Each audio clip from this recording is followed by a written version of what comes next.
मुख्यमंत्री अभ्युदय योजना के इस YouTube प्लेटफार्म पर आप सभी प्रतियोगी छात्र छात्राओं का हार्दिक स्वागत और अभिनंदन। जैसा कि आपका जो कोर्स चल रहा था उसी के हिसाब से जो सिलेबस सुनिश्चित किया गया है उसी के क्रम में आज आपको मुख्य रूप से कॉन्टिनेंट के बारे में बताना है और उस कॉन्टिनेंट में कुछ चैप्टर डिसाइड किए गए हैं जिसके अनुसार पठन पाठन का काम प्रारंभ होगा। तो उसमें पहला जियोलॉजी था जिसको मैं पहले पढ़ा चुका हूँ और उसके बाद में सेकंड माउंटेन है, डिज़र्ट है, प्लेटो है, लेक्स है, इन सब स्थलाकृतियों को पढ़ना है। तो इसको पढ़ने का दो तरीका है। एक तो ये है कि हम प्रत्येक कॉन्टिनेंट को लें और उस कॉन्टिनेंट में पर्वत, पठार, मैदान, झील की क्या सिचुएशन है उसको समझें। दूसरा तरीका ये है कि हम एक एक फैक्टर को लेते हैं, जैसे हम माउंटेन को लेंगे, फिर झील को लेंगे और फिर इसका पहले कॉन्सेप्ट समझेंगे, क्योंकि यूपीएससी या यूपीपीएससी में कॉन्सेप्ट बेस्ड क्वेश्चन ज़्यादा आते हैं, उन्हीं को ही वरीयता दी जाती है, इसलिए आपको कॉन्सेप्ट समझना बहुत ज़रूरी है। तो हम पर्वत की उत्पत्ति कैसे होती है, उसका निर्माण कैसे होता है, विकास की प्रक्रियाएँ कैसे संचालित होती हैं और फिर उसका अपक्षरण होते होते विनाश कैसे होता है, क्योंकि इस धरातल पर जो भी स्थलाकृतियाँ बनती हैं उनका जन्म होता है, निर्माण होता है, विकास होता है और फिर लास्ट में वो नष्ट भी हो जाते हैं, एक क्षमप्राय मैदान के रूप में भी बदल जाते हैं। तो इसलिए हम सबसे पहले कॉन्सेप्ट को समझेंगे पर्वत, पठार, मैदान, झील का, और फिर उसके बाद में प्रत्येक महाद्वीप पर उनकी स्थिति क्या है इसको हम मुख्य रूप से समझेंगे। यानी कॉन्सेप्ट, फिर उसका प्रत्येक कॉन्टिनेंट में क्या डिस्ट्रीब्यूशन है, कहाँ पर उनकी लोकेशन है, इसको हम मुख्य रूप से जानते हैं। तो आइए चालू करते हैं हम मुख्य रूप से माउंटेन।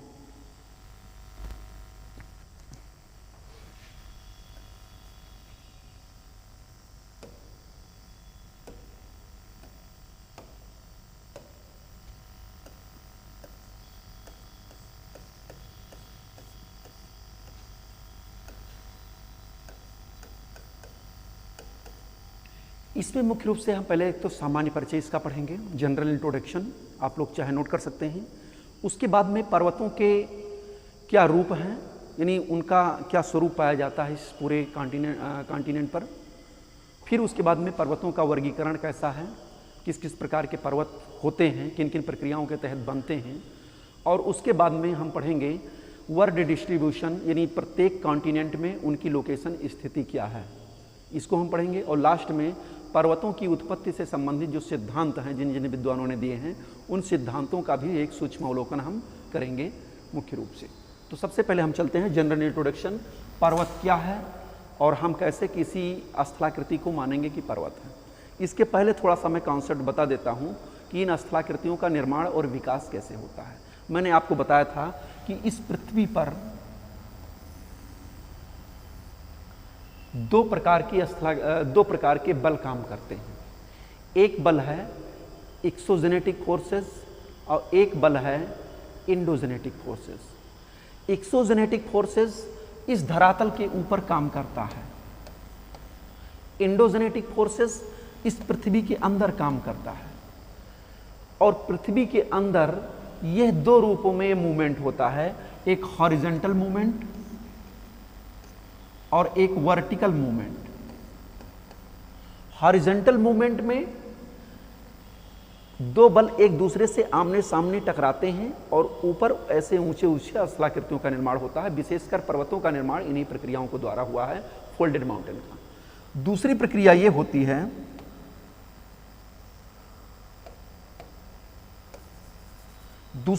इसमें यह होती है कि एक तनाव मूलक बल काम करता है, ऐसे विपरीत दिशाओं में खिसकता है।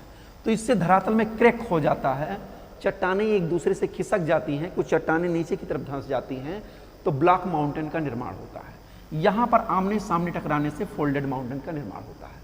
इसी प्रकार से कुछ बल वर्टिकल मूवमेंट के रूप में काम करते हैं। ये मुख्य रूप से ऐसे ऊपर की तरफ बल काम करेंगे, इनको अपवर्ड मूवमेंट कहा जाता है। और दूसरा बल काम करता है डाउनवर्ड मूवमेंट, यानी नीचे की तरफ। ये वर्टिकल मूवमेंट होता है हमारे पृथ्वी के अंदर। तो जब ये अपवर्ड मूवमेंट होता है तो धरातल के आसपास की स्थलाकृतियां उसके भाग से ऊपर उठ जाती हैं। स्थलीय भाग पर इसको हम जो है उत्थान कहते हैं, और जो धंसाव होता है ये नीचे की तरफ जब बल काम करता है तो इसको सब्सिडेंस या अवतलन कहते हैं। लेकिन सागरीय भाग में इसी को निर्गमन और निमज्जन कहते हैं, इमरजेंस समर्जेंस कहते हैं। तो कुल मिलाकर के आपको ये थोड़ा सा क्लियर हो गया होगा कि पर्वतों, पठारों, मैदानों की जो उत्पत्ति होती है वो इंडोजेनेटिक फोर्सेस और एक्सोजेनेटिक फोर्सेस के कारण होती है। एक्सोजेनेटिक फोर्सेस, इंडोजेनेटिक फोर्सेस का काम ये होता है कि ये धरातल पर नई नई आकृतियों को उत्पन्न करने का काम करते हैं, और एक्सोजेनेटिक फोर्सेस का काम होता है वह उन आकृतियों को काट पीट करके एक समतल मैदान में बदलने का काम करते हैं। इसीलिए एक्सोजेनेटिक फोर्सेस को खासकर रिवर, विंड्स, सागरीय तरंगे, अंडरग्राउंड वाटर और ओशियन वेव्स वगैरह या ग्लेशियर, ये सब धरातल पर समतल स्थापना का बल काम करते हैं, इस धरातल को समतल करने का काम करते हैं। और एक्सोजेनेटिक फोर्स, इंडोजेनेटिक फोर्सेस जो होते हैं वो धरातल में विविधता उत्पन्न करते हैं, नए नए स्थलाकृतियों का निर्माण करते हैं। उन्हीं स्थलाकृतियों में आपका माउंटेन भी आता है। मैं बता दूं, इस पूरे पृथ्वी पर मुख्य रूप से दो प्रकार के बल काम करते हैं, जिसको आपने अभी जान लिया है। और इस पूरे पृथ्वी की स्थलाकृतियों को हम 3 श्रेणियों में भी बांटते हैं। एक प्रथम श्रेणी के उच्चावच, फर्स्ट, जिसमें पृथ्वी को 2 भाग में डिवाइड कर दिया गया है, एक कॉन्टिनेंट, एक ओशियन, जलीय भाग और स्थलीय भाग। ये पृथ्वी पर प्रथम श्रेणी के उच्चावच हैं, फर्स्ट रिलीफ। तो इसमें आता है ओशियन और दूसरा आता है कॉन्टिनेंट। सेकेंड श्रेणी के जो रिलीफ होते हैं, उच्चावच होते हैं, उनमें आपका ये माउंटेन आता है। जो प्रथम श्रेणी के उच्चावच पर निर्भर स्थलाकृतियां होती हैं, स्थित स्थलाकृतियां होती हैं, उनको हम द्वितीय श्रेणी के स्थलाकृतियां कहते हैं। जैसे महाद्वीपीय भाग पर पर्वत, पठार, मैदान, ये द्वितीय श्रेणी की स्थलाकृतियां हैं। इन्हीं को कॉन्टिनेंट के अंतर्गत मुझको पढ़ना है, आप लोगों को पढ़ना है मुख्य रूप से। तो इसमें आ जाएगा माउंटेन, प्लेन, लेक्स, और ये क्या कहते हैं, लेक्स नहीं होगा, ये प्लेटो यानी पठार, और तटवर्ती मैदान। तो ये पर्वत, पठार, मैदान, ये सब जो स्थलाकृतियां होती हैं, ये द्वितीय श्रेणी की स्थलाकृतियां होती हैं। ये फर्स्ट पर आश्रित होती हैं, यानी उन्हीं पर स्थित होती हैं। इसके बाद में एक तृतीय श्रेणी की स्थलाकृतियां होती हैं, जो हमारे पृथ्वी पर के ऊपर लैंड एक्सोजेनेटिक फोर्सेस काम करते हैं, रिवर, विंड्स, ग्लेशियर, सागरीय तरंगे। इनके द्वारा इन पर्वतों पर, पठारों पर, मैदानों पर छोटी छोटी स्थलाकृतियां बन जाती हैं। उनको हम तृतीय श्रेणी की स्थलाकृतियां कहते हैं। जैसे वी शेप वैली, जलप्रपात, क्षिप्रिका और जुजेन, यारडांग, इंसेलबर्ग, ये सब पर्वत, पठार, मैदानों पर ही बनते हैं। तो इनको आप जान गए होंगे मुख्य रूप से स्थलाकृतियों को। इन्हीं में से अगर हम मानते हैं, कभी कभी ये प्रश्न पूछ लिया जाता है कि माउंटेन किस प्रकार की स्थलाकृतियां हैं, किस श्रेणी की स्थलाकृतियां हैं, प्रथम श्रेणी की, द्वितीय श्रेणी की या तृतीय श्रेणी की। तो ये द्वितीय श्रेणी की स्थलाकृतियां मुख्य रूप से होती हैं। अब इसके बाद में हम चलते हैं, पर्वत क्या है, इनका स्वरूप क्या है और इनका वर्गीकरण क्या है, किन किन प्रकार के पर्वत होते हैं, इसके बारे में हम मुख्य रूप से पढ़ेंगे। चलिए, माउंटेन की ऊंचाई को सुनिश्चित किया गया है, यह माना गया है इस धरातल पर कोई भी स्थलाकृति जो लगभग 500 मीटर या 600 मीटर, 600 या 600 मीटर से अधिक ऊंचाई की कोई भी स्थलाकृति है सी लेवल से, और उसका भाग, ऊपरी भाग संकुचित है, यानी शिखर जो है, चोटी, पीक, वो सिकुड़ा हुआ है, और अपने आसपास के धरातल से स्पष्ट रूप से दिखाई भी दे रहा है, तो उसको हम माउंटेन या पर्वत की श्रेणी में रखेंगे। किन्हीं किन्हीं पुस्तकों में ये ऊंचाई को 1000 प्लस माना गया है और कहीं कहीं पर ये 500 से 600 प्लस माना गया है। लेकिन जब हम प्लानिंग करते हैं नियोजन के आधार पर, इसको हम 500 ही इसका आधार मानते हैं। तो ये चीज़ें आप भी जाने रहेगा, जब हम किसी चीज़ की प्लानिंग करते हैं, उस पर कोई प्लान बनाते हैं, तो उसकी ऊंचाई हम पर्वत की 500 मीटर से ऊपर लेते हैं। और वास्तव में 600 मीटर या उससे अधिक ऊंचा भाग, जो ऊपरी भाग संकुचित है, उसका स्लोप, ऊपरी भाग का स्लोप ज़्यादा होता है और निचले भाग का स्लोप लगभग 25 से 35 डिग्री। याद रखिएगा, इस निचले भाग का जो स्लोप होता है 35 डिग्री या 25 डिग्री के आसपास इसका स्लोप होता है, उसी को हम माउंटेन की संज्ञा देंगे। लेकिन इसके ऊपरी भाग का स्लोप बहुत तीव्र होता है, एक पीक के रूप में होता है, एक संकुचित होता है।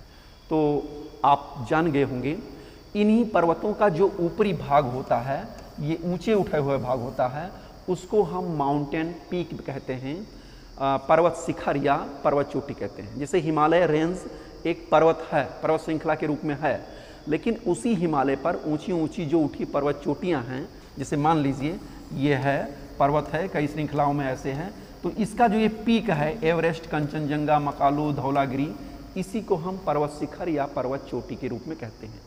किसी माउंटेन रेंज पर या माउंटेन सीरीज पर तमाम चोटियां होती हैं। जैसे एंडीज पर आप देखेंगे एंकांकागुआ, कोटोपैक्सी, चिमरेंजो, और इस पर हिमालय पर देखेंगे आप मकालू, धौलागिरी, कंचनजंगा, एवरेस्ट, नमचा बरवा, नंगा पर्वत, ये सब चोटियों के रूप में स्थित होते हैं, लेकिन पूरी श्रृंखला को हम माउंटेन कहते हैं।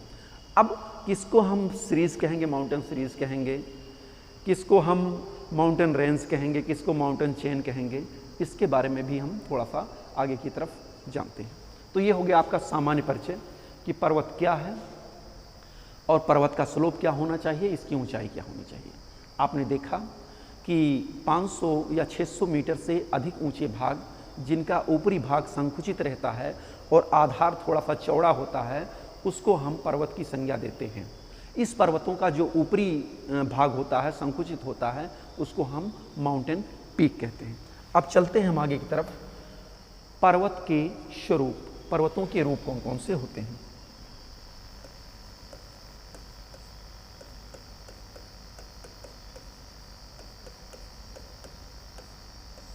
या हम इसको टाइप्स ऑफ माउंटेन भी कह सकते हैं। तो ये कई स्वरूपों में देखे जाते हैं। पहला है, कुछ चीज़ों को हम बता दे रहे हैं। पहला है पर्वत कटक।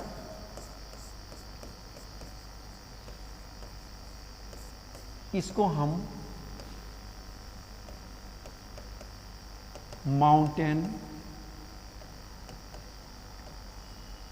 माउंटेन रिज के नाम से जानते हैं।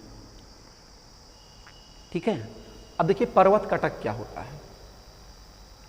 पर्वत कटक धरातल की वह स्थलाकृति है जो अपने आसपास के क्षेत्रों से ऊंची होती है, लेकिन वो सकरी लंबी होती है, यानी थोड़ा सा उसमें संकुचन होता है और उसकी चौड़ाई बहुत ज़्यादा स्तर पर नहीं होती, बहुत ज़्यादा ब्रॉड लेवल पर नहीं होती है। वो एक सकरी ऊंची जो श्रृंखला पाई जाती है, सकरी ऊंची लंबी जो श्रेणी पाई जाती है, उसी को हम माउंटेन रिज के नाम से जानते हैं। यह माउंटेन रिज हमारे महासागर में भी पाया जाता है। जैसा मैंने ओशियन पढ़ाते समय बताया था कि मिड अटलांटिक रिज या क्या कहते हैं, mid Atlantic ridge Atlantic ocean में और 19 डिग्री रिज इंडियन ओशियन में। तो ये पर्वत कटक जो है महासागरों के अंदर भी लंबी, उथली, सक्रिय रूप में उत्तर से दक्षिण के रूप में इनका विस्तार मुख्य रूप से पाया जाता है। और यही इसी प्रकार की स्थलाकृतियाँ जब हमारे स्थलीय भाग पर दिखाई देती हैं तो उनको भी हम माउंटेन रिज के नाम से जानते हैं। ओके, तो इसमें क्या हो जाएगा, एक तो सक्रिय, उथली या ऊंची जो श्रेणी होती है उसी को हम माउंटेन पर्वत कटक के रूप में मुख्य रूप से जानते हैं। अब हम चलते हैं नेक्स्ट, दूसरा है पर्वत श्रेणी, माउंटेन रेंज।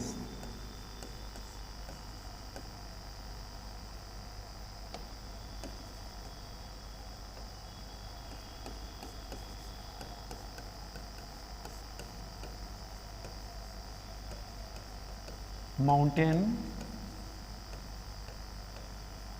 रेंज, पर्वत श्रेणी।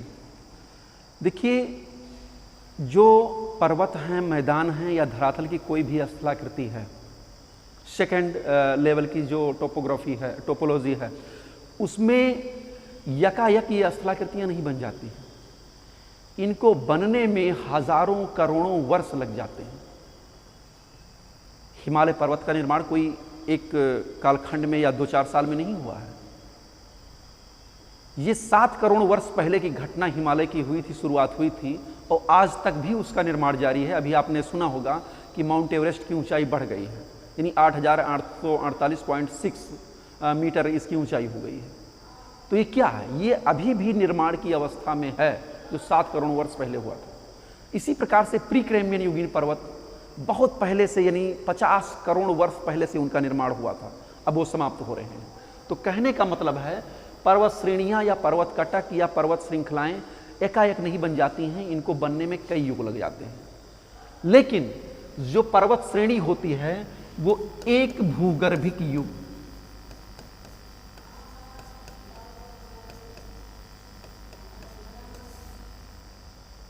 जब किसी पर्वत का निर्माण एक भूगर्भिक युग के दौरान होता है तो उसको हम पर्वत श्रेणी कहते हैं। और एक भूगर्भिक युग का मतलब उस भूगर्भिक युग में भी कई खंड होंगे।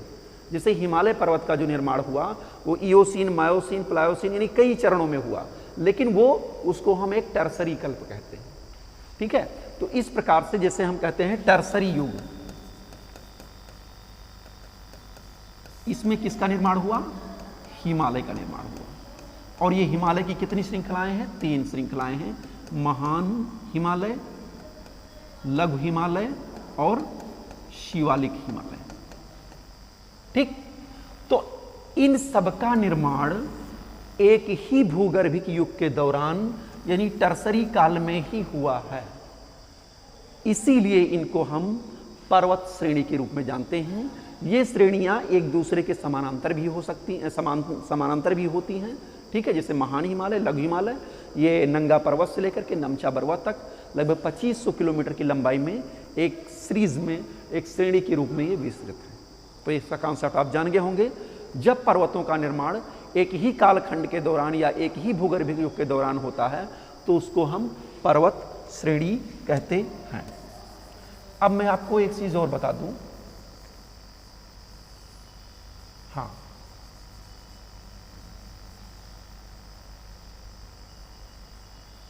हाँ, इसको जानने के लिए जैसे आपको कुछ डिस्टरबेंस होगा कि ये प्लायोसीन, मायोसीन या टर्सरी क्या है, तो इसके लिए आप जियोलॉजिकल टाइम स्केल को आप नेट पर भी सर्च कर सकते हैं, पुस्तकों में भी देख सकते हैं। उसमें पृथ्वी का जन्म कब से शुरू हुआ और वर्तमान समय तक उसको कई भूगर्भिक कालों में बांटा गया है। तो मैं उसी का नाम कभी कभी ले लेता हूँ, pre Cambrian, tertiary, Pliocene, Miocene, ये प्रमुख एज और उनके जो पार्ट हैं उनके नाम में लेता हूँ। तो इसमें बहुत घबराने की ज़रूरत नहीं है। इसको आप एक तालिका के रूप में सब दिया गया है कि जो है प्री कैम्ब्रियन युग से लेकर के वर्तमान समय तक, होलोसीन एज तक किन किन भागों में इनको डिवाइड किया गया है। चलिए आगे की तरफ चलते हैं हम। तीसरा है पर्वत श्रृंखला, माउंटेन चेन। पर्वत श्रृंखला क्या है? अभी तक आपने देखा कि पर्वत श्रेणी का निर्माण एक ही भूगर्भिक युग के दौरान होता था, लेकिन पर्वत श्रृंखला का जो निर्माण है वो कई भूगर्भिक युगों के दौरान मुख्य रूप से होता है। जब पर्वत और उसके आसपास के क्षेत्रों यानी पर्वतीय भागों का निर्माण कई कालखंडों के दौरान होता है, कई भूगर्भिक युगों के दौरान होता है, तो उसको हम पर्वत श्रृंखला कहते हैं। यानी ये रुक रुक करके स्टेप बाय स्टेप धरातल ऊपर की तरफ उठता है और कई युग लग जाते हैं, इसको करोड़ों वर्ष लग जाते हैं, करोड़ों अरबों वर्ष लग जाते हैं। तो उस समय जिन पर्वत खंडों का निर्माण होता है उसको हम मुख्य रूप से माउंटेन चेन कहते हैं। जैसे आपने नाम सुना होगा आपलेशियन, ओके, रॉकीज, एंडीज। तो ये आपलेशियन, रॉकीज, एंडीज, ये सब पर्वत क्रम जो हैं इनको हम पर्वत श्रृंखला के रूप में जानते हैं। ये उत्तर से दक्षिण प्रशांत महासागर के तटवर्ती भागों पर फैले हुए हैं। इधर आपलेशियन अटलांटिक ओशन के भाग पर फैला हुआ है। एक चित्र में आपको यहाँ पर थोड़ा सा बता सकता हूँ। यहाँ पर मुख्य रूप से आप देख सकते हैं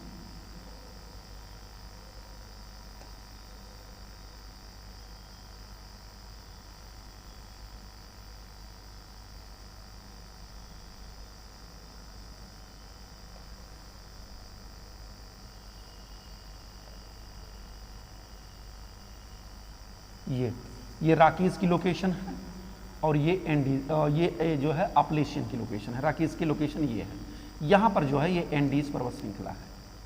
तो इस प्रकार से आप देख रहे हैं कि ये रॉकीज और एंडीज पर्वत श्रृंखला है। ये मुख्य रूप से इनको पर्वत श्रृंखलाओं या माउंटेन चेन के अंतर्गत सम्मिलित किया जाता है।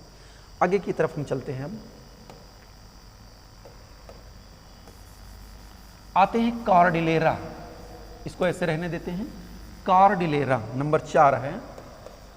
कॉर्डिलेरा, इसको इंग्लिश हिंदी दोनों की एक ही है। कॉर्डिलेरा संक्षेप में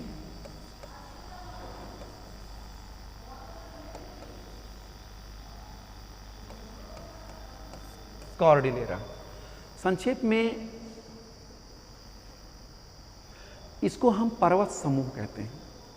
जब पर्वतों का निर्माण कई भूगर्भिक युगों के दौरान, यानी ये पर्वत कटक, पर्वत रेंज, पर्वत श्रृंखलाएं, ये सब एक समूह के रूप में पाई जाती हैं। बहुत ही डाइवर्सिटी जब पाई जाती है पर्वत क्रमों में, तो उसको हम कॉर्डिलेरा कहते हैं। पर्वत समूह का एक भाग होता है। ये बहुत ही विस्तृत चौड़ी श्रृंखला होती है, जिसमें सीरीज के भी लक्षण मिलते हैं, माउंटेन चेन के भी लक्षण मिलते हैं, और माउंटेन क्या कहते हैं, कटक रिज के भी लक्षण मिलते हैं।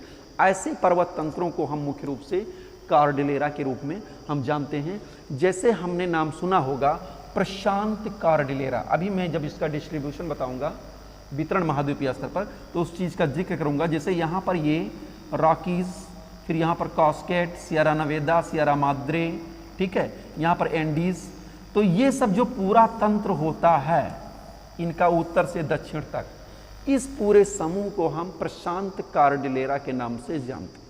आपको क्लियर हो गया होगा कि कॉर्डिलेरा हम पर्वतों के उस क्रम को कहते हैं जिसमें तमाम विविधताएं पाई जाती हैं। उनमें कटक के, रिज के, रेंज के, चेन के भी और पर्वत तंत्र के भी लक्षण मुख्य रूप से पाए जाते हैं। उसको हम कॉर्डिलेरा कहते हैं। तो ये शायद में आपको क्लियर हो गया होगा पर्वतों के कौन कौन से रूप हमें इस धरातल पर देखने को मिलते हैं।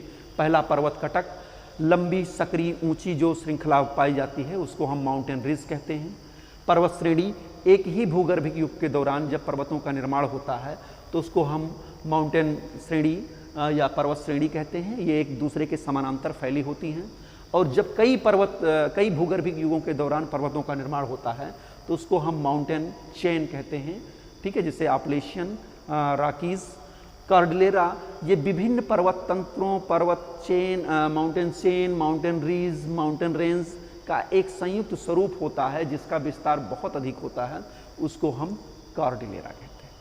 तो मेरे ख्याल से ये चीज़ आपको समझ में आ गया होगा कि पर्वतों के रूप क्या हैं। मैं एक बार फिर बता दूं, वैसे पढ़ाने को तो एक ही क्लास में माउंटेन, लेक, पठार, डिज़र्ट सब खत्म हो जाता, लेकिन शायद में उसका आप कॉन्सेप्ट नहीं समझ पाते। इसलिए जितनी भी कक्षाएं आप पढ़िए उनके कॉन्सेप्ट को क्लियर कीजिए, क्योंकि उनकी लोकेशन क्या है, कौन सा ऊंचा है, कौन सा बड़ा है, कौन सा छोटा है, कौन सा नीचा है, ये सब आप सभी पुस्तकों में पा जाएंगे। एक सामान्य ज्ञान है, लेकिन ये विशिष्ट ज्ञान आप अर्जित करिए। इनका कॉन्सेप्ट क्या है, कैसे इनका निर्माण होता है। अभी तमाम विद्वानों ने पर्वतों की उत्पत्ति संबंधित सिद्धांत दिए हैं, तो ये आप मेंस के हिसाब से भी समझ लीजिए, पढ़ रहे हैं, प्री की तैयारी करते हैं साथ साथ। आगे की तरफ हम चलते हैं। पर्वतों का वर्गीकरण, क्लासिफिकेशन ऑफ माउंटेन।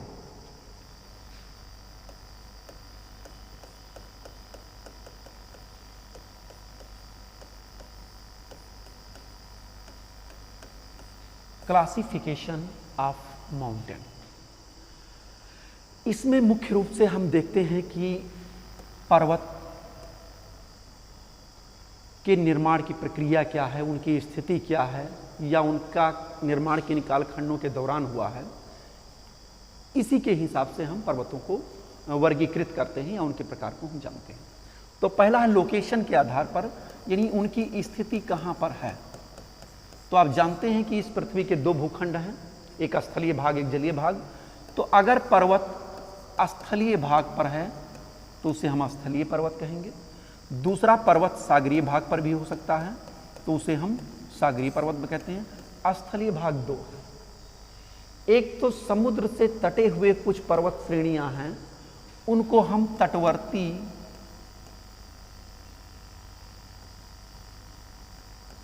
तटवर्ती पर्वत या तटीय पर्वत कहते हैं।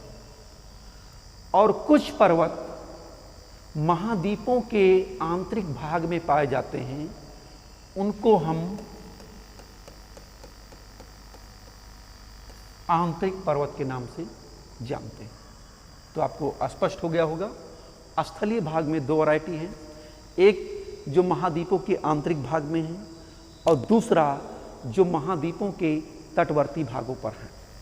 एक चित्र के माध्यम से हम यहाँ पर आपको बता दे रहे हैं। जैसा कि अभी हमने बताया था, बिना चित्र के आप कोई चीज़ समझ भी नहीं पाएंगे, समझना थोड़ा सा मुश्किल होगा।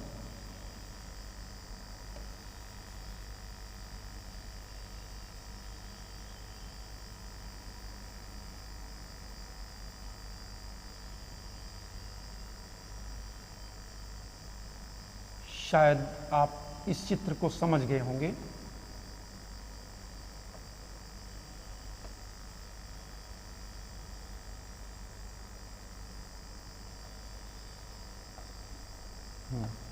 ये उत्तरी अमेरिका, नॉर्थ अमेरिका, या दक्षिणी अमेरिका, साउथ अमेरिका।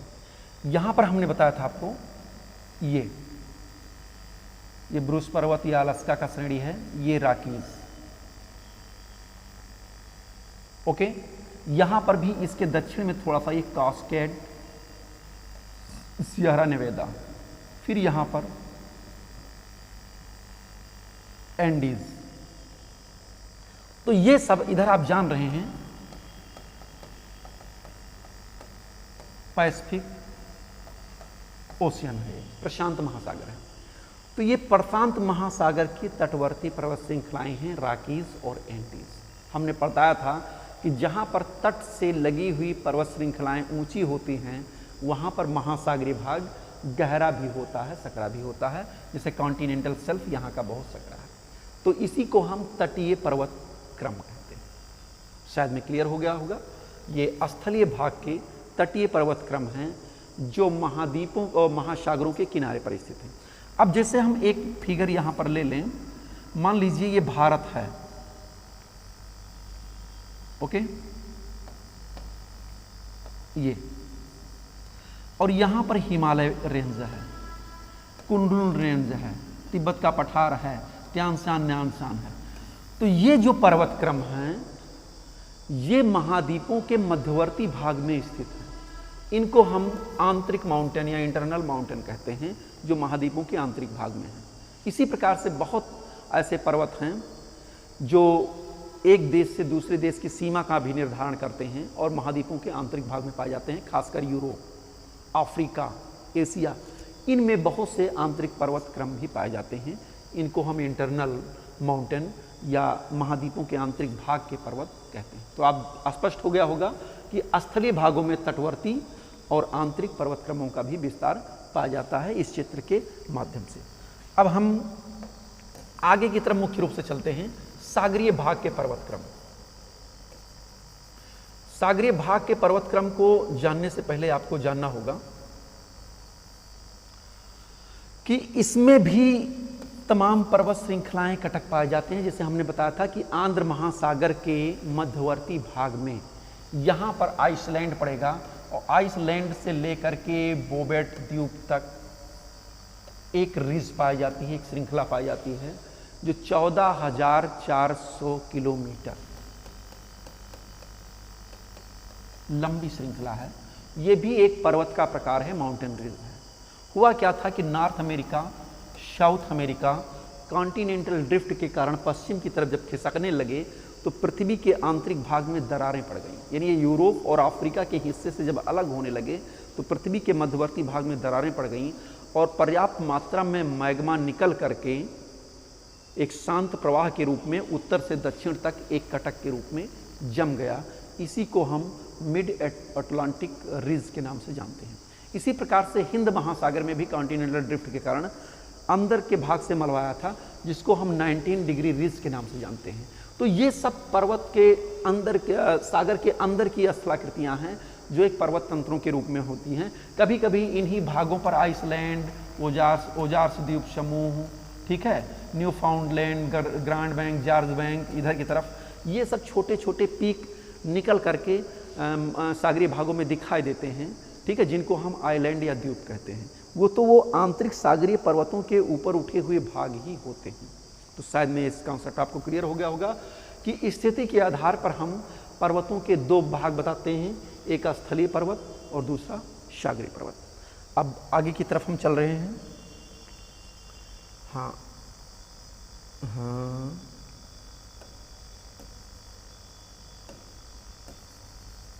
दूसरा है निर्माण प्रक्रिया के आधार पर। पहला हो गया ये स्थिति के आधार पर पर्वतों का क्रम, दूसरा है सेकंड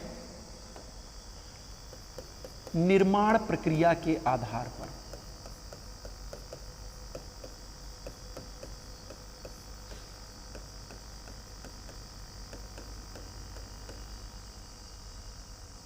निर्माण प्रक्रिया के आधार पर पर्वत मुख्य रूप से कई प्रकार के होते हैं।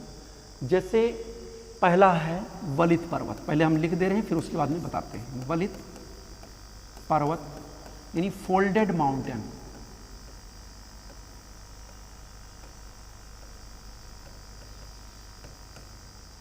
दूसरा है ब्लॉक माउंटेन या भ्रंशोत पर्वत,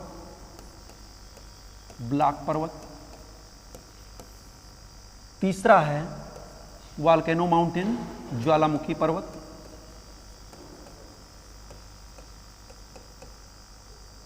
और चौथा है मिश्रित या संगठित पर्वत। और पांचवा है गुंबदाकार पर्वत। तो इनको भी मुख्य रूप से हम देखते हैं। और एक छठवां है अवशिष्ट पर्वत।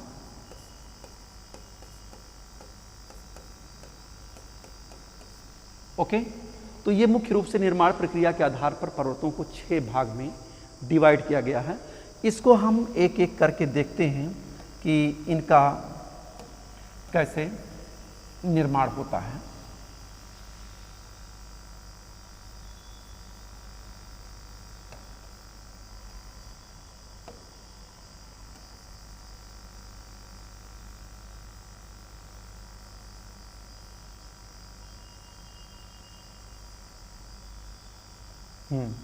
चलिए आगे की तरफ हम एक एक देख रहे हैं। सबसे पहले है वलित पर्वत, फोल्डेड माउंटेन। हमने अभी बताया था कि हमारे इस धरातल के अंदर जो इंडोजेनेटिक फोर्सेस काम करते हैं वो 2 रूपों में काम करते हैं, एक हॉरिजॉन्टल मूवमेंट, एक वर्टिकल मूवमेंट। तो हॉरिजॉन्टल मूवमेंट में जब बल आमने सामने की तरफ काम करते हैं तो चट्टानें जो होती हैं वो एक मोड़दार रूप में ऊपर की तरफ उठ जाती हैं और इससे निर्माण होता है फोल्डेड माउंटेन का। इसको मैं थोड़ा सा बता दे रहा हूं। 2 चित्र हैं। एक चित्र यहां पर है जहां पर चट्टानें क्षैतिज अवस्था में हैं,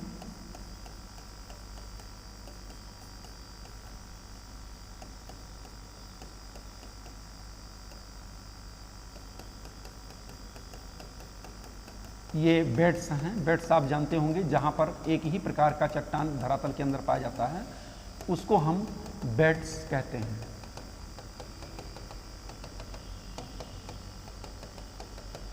ये होते हैं संस्तर, जहाँ पर एक प्रकार की चट्टान दूसरे प्रकार के चट्टान से अलग होती है, उसको हम स्ट्रेटा या लेयर या संस्तर के रूप में जानते हैं।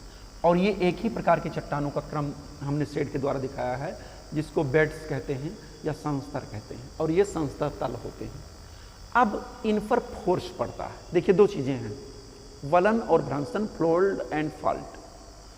अब इधर की तरफ एक बल काम करता है और इधर की तरफ, पूरब और पश्चिम की तरफ काम करता है।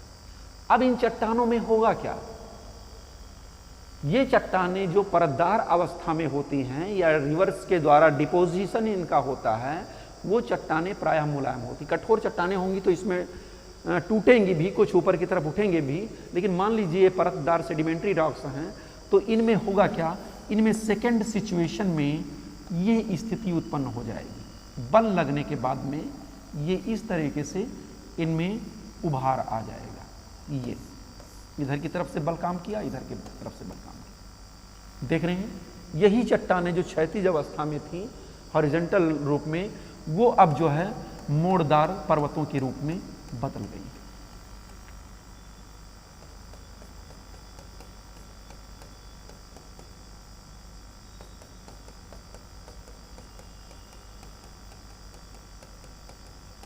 ओके, इसी प्रक्रिया के तहत वलित पर्वतों का फोल्डेड माउंटेन का निर्माण होता है। Himalayas, Rockies, Andes, Appalachian, Atlas, Alps, इन सब पर्वतों का निर्माण इसी वलन की प्रक्रिया के तहत हुआ है। धरातल पर दो तरफ से दबाव पड़ा है और बीच का भाग जो है फोल्ड के रूप में ऊपर की तरफ उठ गया है। इसी को हम फोल्डेड माउंटेन कहते हैं। ओके, शायद में ये चीज़ आपको समझ में आ गया होगा। अब इसमें जो पर्वतों का ऊपरी भाग होता है उसको हम अपनति कहते हैं, यानी एंटीक्लाइन, और जो नीचे धंसा हुआ भाग होता है उसको हम अभिनत या सिंक्लाइन कहते हैं। ये भी याद रखिएगा, कभी कभी पूछा जाता है कि पर्वतों का ऊपर उठा हुआ भाग क्या कहलाता है सामान्य परीक्षाओं में, तो अपनत कहलाता है, एंटीक्लाइन कहलाता है, और जो नीचे धंसा हुआ भाग होता है उसको हम सिंक्लाइन या अभिनत कहते हैं। तो शायद में क्लियर हो गया आपको कि वलित पर्वत क्या है और इसके जो है मुख्य निर्माण प्रक्रिया कैसे होती है। इसमें मैं कुछ चीज़ें आपको बता दूं, जैसे हिमालय एशिया में, आल्पस मध्य यूरोप में, रॉकीज उत्तरी अमेरिका में, एंडीज दक्षिणी अमेरिका में, यूराल एशिया और यूरोप की सीमा को डिसाइड करता है। आपलेशियन अभी हमने बता दिया कहाँ पर स्थित है, उत्तरी अमेरिका में। शान रूस में है, नानशान चीन में पड़ता है, एटलस अफ्रीका में पड़ता है। ये सब Rockies, Andes, Atlas, Himalaya, Tianshan, Nanshan, ये सारे पर्वत जो है ये फोल्डेड माउंटेन के रूप में हैं। अभी हम लास्ट में इनकी लोकेशन बता देंगे कि ये कहाँ पर स्थित हैं। ओके, तो शायद में ये कॉन्सेप्ट क्लियर हो गया कि वलित पर्वत क्या है। आगे की तरफ हम चलते हैं, ब्लैक माउंटेन या भ्रंशोत्थ पर्वत।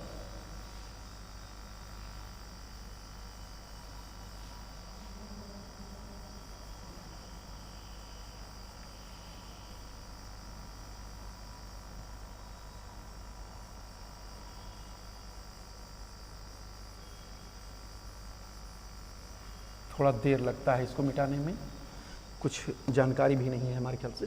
चलिए अगला देखते हैं हम, ब्लैक माउंटेन भ्रंश पर्वत। अभी आपने देखा कि चट्टानों पर दोनों तरफ से हॉरिजॉन्टल मूवमेंट, क्षैतिज बल काम करते हैं, आमने सामने बल काम करते हैं और चट्टानों की परतें मुड़ जाती हैं, जिससे फोल्डेड माउंटेन का निर्माण होता है। अब दूसरी तरफ अगर यही, जैसे एक तरफ दबाव पड़ रहा है तो दूसरी तरफ इस धरातल की चट्टानों में खिंचाव भी होगा, और उस खिंचाव की वजह से धरातल की चट्टानों में टेंशन हो जाता है, दरारें पड़ जाती हैं। दरारें पड़ जाने के कारण कोई भाग नीचे की तरफ धंस जाता है, उससे ब्लैक माउंटेन का निर्माण होता है, भ्रंशोत्थ पर्वत का निर्माण होता है। दो आकृतियां हम यहां पर बना रहे हैं।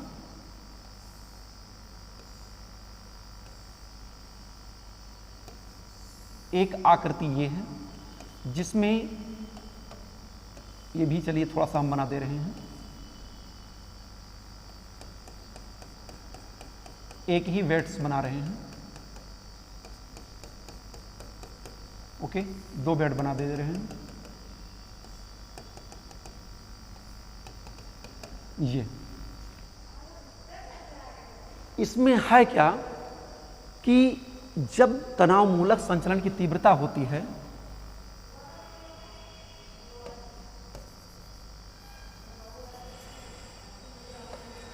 जैसे इधर की तरफ खिंचाव होता है या इधर की तरफ खिंचाव होता है, तो इस धरातल पर दरारें पड़ जाती हैं।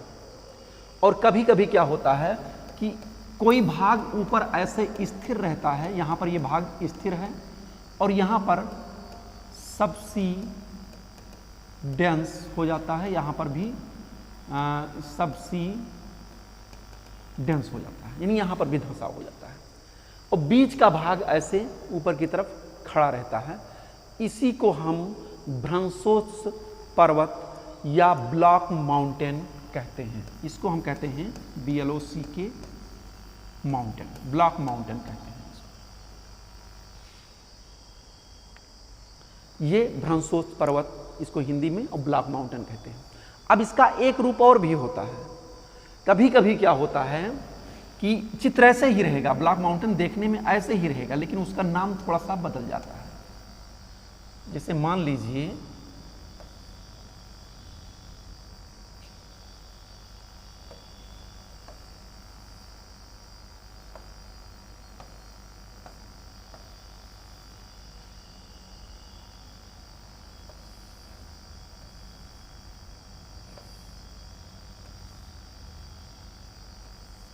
ये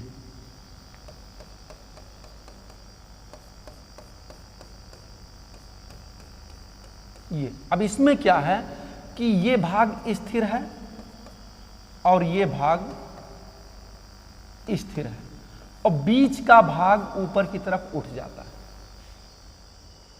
यह भी एक भ्रंशोत्स पर्वत भ्रंशन के निर्माण द्वारा प्रक्रिया है। इसमें हुआ क्या था कि बीच का भाग स्थिर रहता है और दोनों किनारों के भाग नीचे धंस जाते हैं। इसमें क्या है कि दोनों किनारों के भाग स्थिर रहते हैं और बीच का भाग ऊपर की तरफ उठ जाता है। इसको हॉर्स कहते हैं, हॉर्स। हिंदी में भी इसको हम ऐसे हॉर्स लिख सकते हैं। ओके, ये जर्मनी के हार्ज पर्वत के नाम पर इसका नामकरण हुआ है। हार्ज, जर्मनी का जो हार्ज पर्वत है वो इसी प्रकार से ऊपर की तरफ उठ गया था।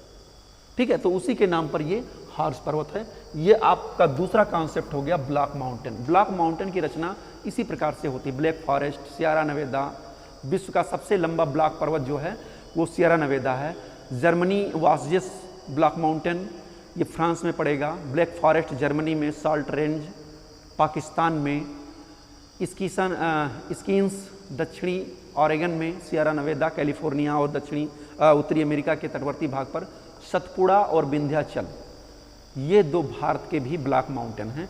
अभी हम इसको अगले फिगर में इन चीज़ों को समझा देंगे, इनका वर्ड डिस्ट्रीब्यूशन कैसा है। आगे की तरफ चलते हैं। ज्वालामुखी पर्वत, क्या कहते हैं, वॉल्केनो माउंटेन।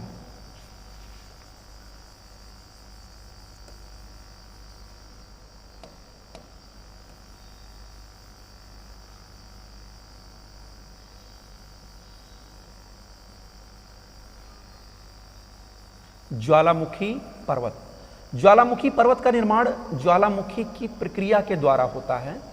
पृथ्वी के आंतरिक भाग में आपने ज्वालामुखी पढ़ा होगा, थोड़ा बहुत जानकारी ज्वालामुखी और उससे उत्पन्न स्थलाकृतियों के बारे में आपको होगी, तो थोड़ा सा मैं यहाँ पर उसको स्पष्ट कर दे रहा हूँ। वॉल्केनो माउंटेन वो होते हैं जैसे पृथ्वी का ये भाग है। अब इस भाग में हमने बताया था इंटीरियर ऑफ अर्थ पढ़ाते समय कि पृथ्वी के एक मध्यवर्ती भाग में एक मैग्मा चैम्बर पाया जाता है। उस मैग्मा चैम्बर से तरल अवस्था में है, वो ऊपर निकलने का प्रयास करता है और धरातल की दरारों में या धरातल को तोड़ करके ये सारा पदार्थ ऊपर की तरफ जमा हो जाता है। इससे एक गुम्बदाकार पर्वत की संरचना होती है जिसको हम वॉल्केनो माउंटेन या ज्वालामुखी पर्वत के नाम से जानते हैं। ये प्रक्रिया होती है। पृथ्वी के आंतरिक भाग से ये सब मैग्मा गतिशील होता है, ऊपर निकलने का प्रयास करता है। क्योंकि तरल अवस्था में है, ऊपरी भाग का दबाव पड़ता है, तो वो दबाव प्रेशर के कारण ऊपर निकलने का प्रयास करता है। और जहाँ पर धरातल की सतह कमज़ोर होती है या चट्टानों में दरारें पड़ती हैं, उसी रास्ते के सहारे ऊपर निकलने का वो प्रयास करता है। तो जब ये पदार्थ बाहर निकल करके चाहे विस्फोटक तरीके से और चाहे शांत उद्गार होकर के आसपास के क्षेत्रों में बैठ जाता है, जम जाता है पृथ्वी के आंतरिक भाग का पदार्थ, तो एक गुंबदाकार पर्वत की रचना होती है। और इसके निर्माण प्रक्रिया जो कि ज्वालामुखी के द्वारा हुआ है, इसको हम वॉल्केनिक माउंटेन या ज्वालामुखी पर्वत के नाम से जानते हैं। ज्वालामुखी का एक ये भाग होता है, मुख होता है, इसको हम क्रेटर के नाम से जानते हैं। इसमें कभी कभी लेक्स बन जाती है। क्रेटर जब का स्वरूप जब विस्तारित हो जाता है, क्रेटर काफ़ी दूर भर में हो जाता है, दूर तक फैल जाता है, तो उसको हम काल्डेरा बोलते हैं। ओके, तो क्रेटर ज्वालामुखी का एक छोटा मुख है और काल्डेरा उसका बड़ा स्वरूप है। मुझे उससे मतलब अभी नहीं है, मुझे केवल इस माउंटेन से मतलब है। आप जानते हैं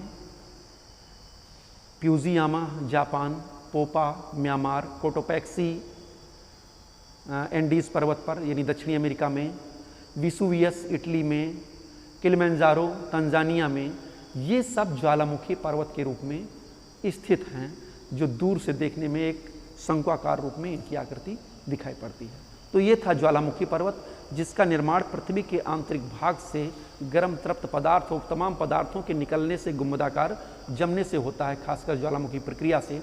उसी को हम वॉल्केनो माउंटेन या ज्वालामुखी पर्वत के नाम से जानते हैं। अब एक है मिश्रित या संग्रहित पर्वत।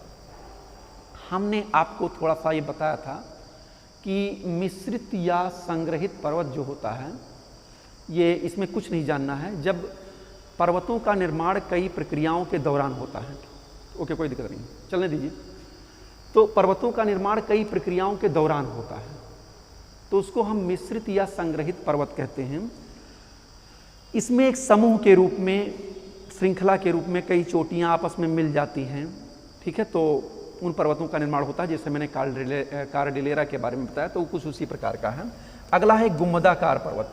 गुंबदाकार पर्वत की प्रक्रिया में यही होता है कि पृथ्वी के ऊपर एंडोजेनेटिक फोर्सेस काम करते हैं और धरातल या धरातल का कोई हिस्सा अपने आसपास के सतह से ऊपर की तरफ ऐसे उठ जाता है, गुंबदाकार टीले के रूप में दिखाई देने लगता है। इसी को हम गुंबदाकार पर्वत मुख्य रूप से कहते हैं।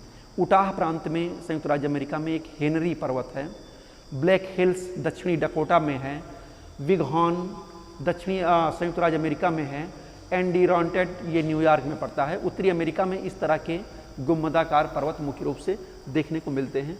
अभी इन सब पर्वतों की लोकेशन हम एक महाद्वीपीय स्तर पर और इसको हम दिखा देंगे, विश्व स्तर पर भी महाद्वीपीय स्तर पर। एक है अवशिष्ट पर्वत, इसको भी जानना थोड़ा सा आवश्यक है कि अवशिष्ट पर्वत है क्या।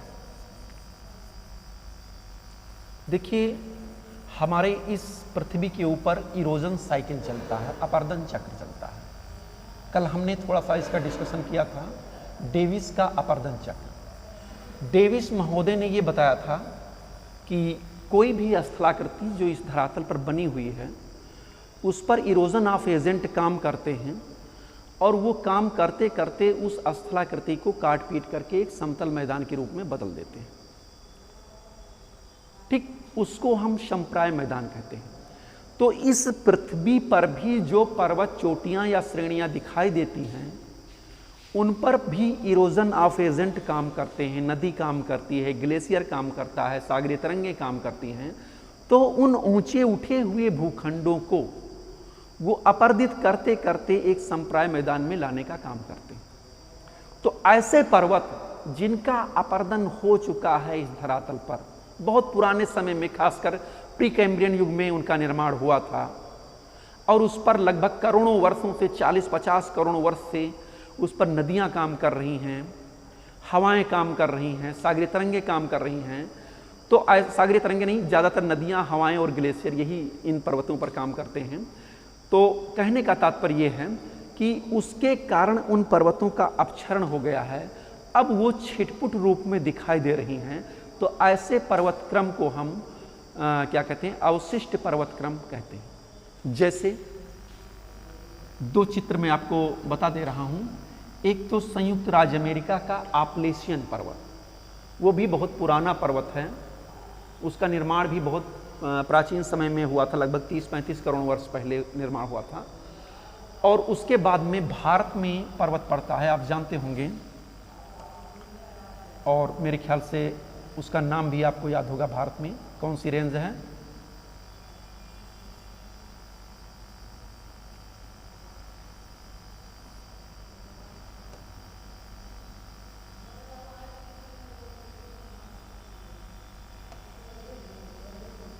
ये यहां पर एक रेंज पाई जाती है।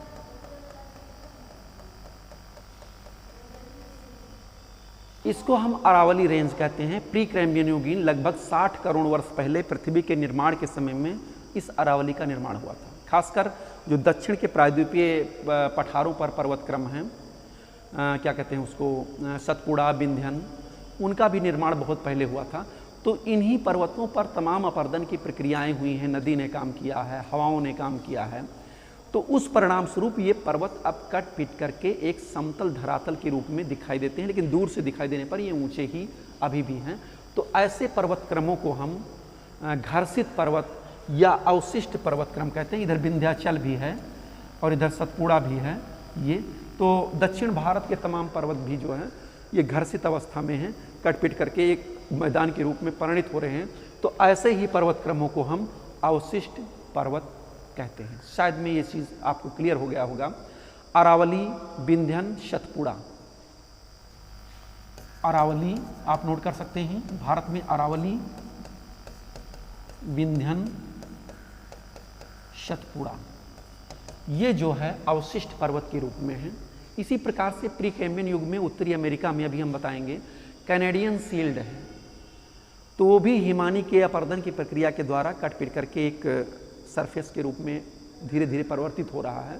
कुछ ऊंचाइयाँ उसकी दिखाई दे रही हैं। अलास्का के कुछ माउंटेन हैं जो भी हिमानी अपर्दन की प्रक्रिया के द्वारा अपक्षरण उनका हुआ है। तो ऐसे पर्वत घर्षित पर्वत कहते हैं। और उत्तरी अमेरिका में अपलेशियन। तो आप शायद में समझ चुके होंगे कि अवशिष्ट पर्वत क्या है। एक बार फिर से देख लेते हैं, क्योंकि सबसे इम्पॉर्टेंट, इस पूरे चैप्टर का सबसे इम्पॉर्टेंट पार्ट यही है कि इन पर्वतों का निर्माण प्रक्रिया कैसे होती है। अब बलित पर्वत में और भी आपको पढ़ने की जरूरत है, क्योंकि बलित पर्वत में ये बताया जाएगा कि जैसे सबसे पहले एक जियो सिंक्लाइन का निर्माण होता है। कोवर महोदय ने इस कॉन्सेप्ट को बताया था। उस सिंक्लाइन में दोनों तरफ से स्थलीय भाग की निकलने वाली नदियां पदार्थों का डिपोजिशन करती हैं। जियो सिंक्लाइन जो होती है, भूसन्नत जिसको हम कहते हैं, वो भर जाती है। फिर नॉर्थ से साउथ से ऐसे उन पर प्रेशर पड़ता है और वो जो है ऊपर की तरफ उड़ जाती हैं। अभी मैं इसको क्लियर करूंगा जब हिमालय की लोकेशन आपको बताएंगे। चलने दीजिए, अब हम आगे की तरफ चलते हैं। शायद में क्लियर हो गया होगा। बलित पर्वत का निर्माण धरातल की चट्टानों पर दोनों तरफ से दबाव पड़ने के कारण उसमें लहरनुमा मोड़ हो जाता है और बलित पर्वतों का निर्माण होता है। ब्लॉक माउंटेन धरातल में भ्रंशन की प्रक्रिया के कारण कोई खंड नीचे धंस जाता है, ऊपर उठा रहता है, उससे भ्रंशोत्त पर्वत या ब्लॉक माउंटेन का निर्माण होता है। ज्वालामुखी पर्वत का निर्माण मैग्मा के तमाम पदार्थों के पृथ्वी के आंतरिक भाग से ऊपर जमा होने से ज्वालामुखी पर्वत का निर्माण होता है। गुम्बदाकार पर्वत का निर्माण पृथ्वी के आंतरिक बलों के कारण धरातल के किसी भी स्थान पर उत्थान होने के कारण गुम्बदाकार पर्वतों का निर्माण होता है। अवशिष्ट पर्वत उन पर्वतों को कहते हैं जहाँ पर नदियाँ, हवाएं और हिमानी तरंगें जो है काम करती हैं और उनको काट पीट करके एक समतल मैदान में लाने का काम करती हैं। उसको हम अवशिष्ट पर्वत कहते हैं। ये चीज़ आपका क्लियर हो गया। अब पर्वतों का एक निर्माण और भी होता है, वो पर्वत निर्माणकारी घटना के आधार पर। संक्षेप में इसको हम जान लेते हैं मुख्य रूप से। कोई दिक्कत नहीं, चलने दीजिए। पर्वत निर्माणकारी घटना,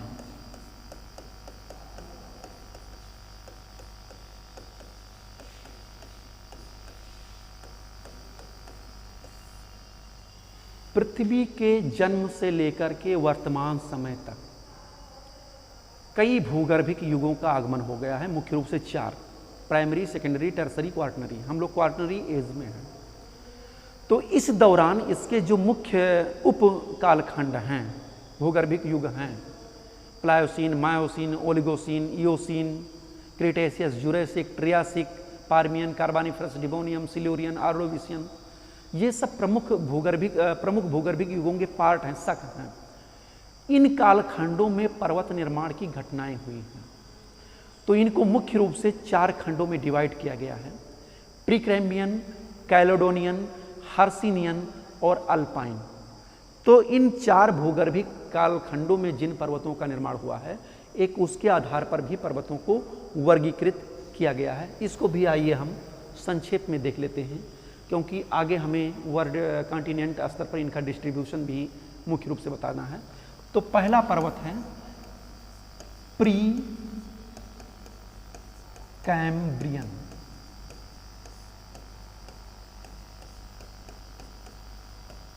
पर्वत क्रम लगभग 500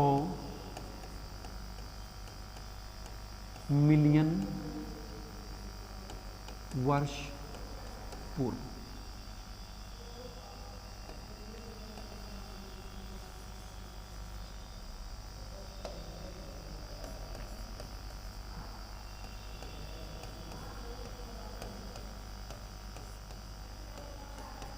ओके, इसको हम 50 करोड़ वर्ष पूर्व भी कह सकते हैं।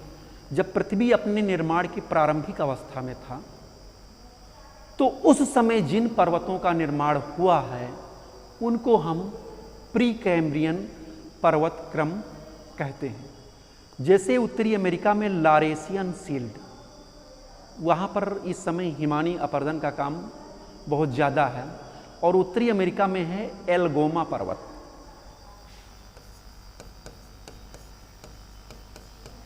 लारेसियन सील्ड और एल्गोमा, ये जो 2 पर्वत हैं नॉर्थ अमेरिका के, ये इनका निर्माण जो है प्री कैम्ब्रियन युग में हुआ था। एक पर्वत भारत का भी है जिसका अभी हमने जिक्र किया था अवशिष्ट पर्वत क्रम के रूप में, वो है अरावली। ये जो है मुख्य रूप से भारत में है। इसके बाद में है एक और फेनो और स्कॉटलैंड। फेनो स्कैंडिया और स्कॉटलैंड, ये 2 पर्वतक्रम यूरोप के। तो लारेसियन सील्ड, एल्गोमा, अरावली, फिनोस्कैंडिया और स्कॉटलैंड, उत्तरी अमेरिका, भारत और यूरोप के ये पर्वत जो है, इनका निर्माण पृथ्वी के निर्माण के प्रारंभिक अवस्था में, खासकर प्री कैम्ब्रियन युगीन में इनका निर्माण हुआ था। आज के लगभग 50 करोड़ वर्ष पहले की ये घटना है। उस समय पृथ्वी के जो ऊंचे स्थल रूप थे, उन्हीं से इन पर्वतों का निर्माण हुआ, और निचले भागों में बाद में वर्षा हुई और जल भर गया, तो उससे जो है जलाशयों और समुद्रों का निर्माण हुआ। तो ये था प्री कैम्ब्रियन युगीन के पर्वत। अगला हम चलते हैं, सेकंड देखते हैं। दूसरा है कैलेडोनियन पर्वतीकरण। कैलेडोनियन,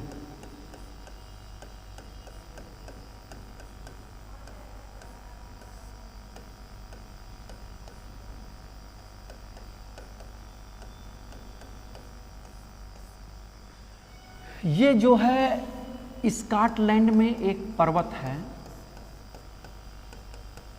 जिसका नाम है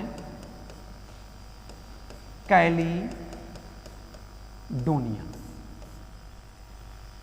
तो उसी पर्वत के नाम पर, यानी उसका निर्माण जिस युग में हुआ था कैलिडोनिया का, उसी के आधार पर इसको कैलिडोनियन पर्वत क्रम कहते हैं। और मैं आपको बता दूं, ये पर्वत मुख्य रूप से कैलिडोनियन पर्वत क्रम जो है, ये डिबोनियन, आप पृथ्वी के भूगर्भिक इतिहास को मैं बता रहा हूं कि उसको फिर से जब आप पढ़िएगा पृथ्वी के भूगर्भिक इतिहास को, तो इनका नाम आएगा डिबोनियम और सिलूरियन।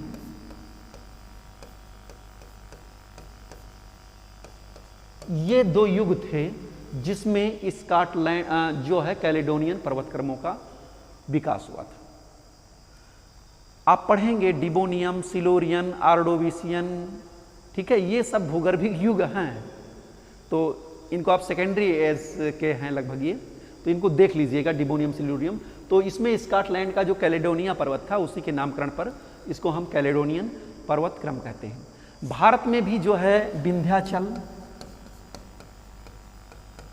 मैंने बताया था 30-35 करोड़ वर्ष पहले, विंध्याचल, सतपुड़ा, और महादेव,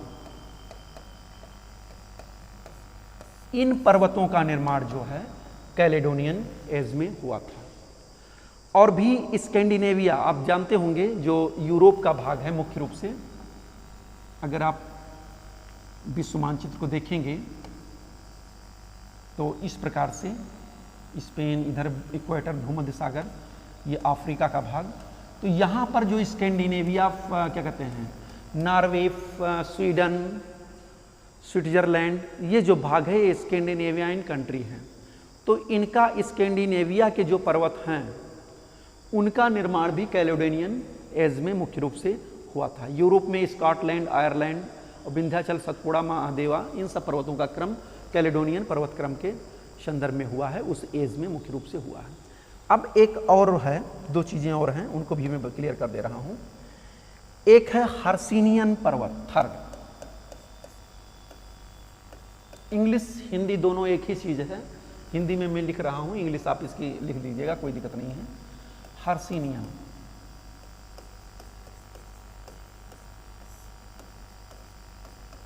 पर्वतीकरण,